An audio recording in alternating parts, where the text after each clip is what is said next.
Le mois de décembre évoque pour les entreprises privées la fin de l'année comptable.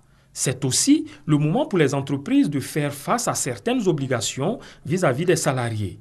On peut citer la gratification annuelle connue généralement sous le nom du 13e mois.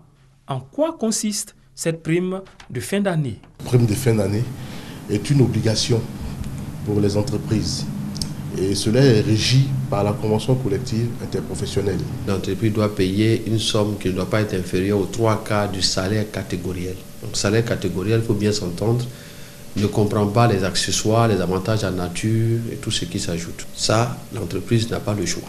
Elle doit payer. Dans la fonction publique, les fonctionnaires ne sont pas concernés.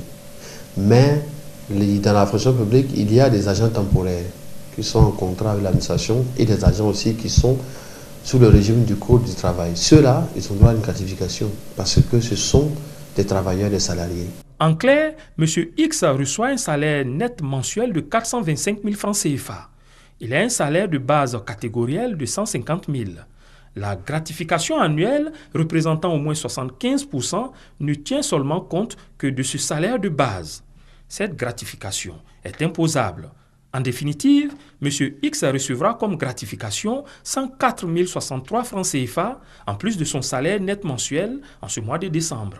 On paye régulièrement la gratification quand nous sommes en fin d'année et ça se passe bien, c'est régulier en tout cas. Nous avons toujours reçu notre gratification, même s'il y a un peu de difficultés, mais en tout cas, nous nous sommes toujours payés. Ça me fait 8 ans que je travaille, voilà, et je reçois régulièrement le 13e mois.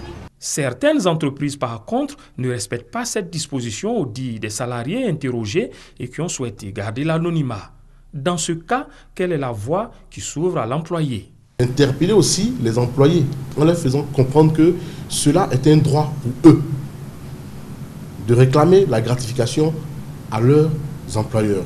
Il peut arriver des situations où l'entreprise traverse vraiment une crise sans précédent. Là, exceptionnellement, bien entendu, d'un commun accord, il peut y avoir un accord pour que ce 13e mois soit supprimé. Pas supprimé définitivement, certainement pour l'année où il y a des difficultés. En cette période de bilan des activités de l'année écoulée et de projection pour l'année à venir, cette prime établit une relation de confiance entre le travail et le capital.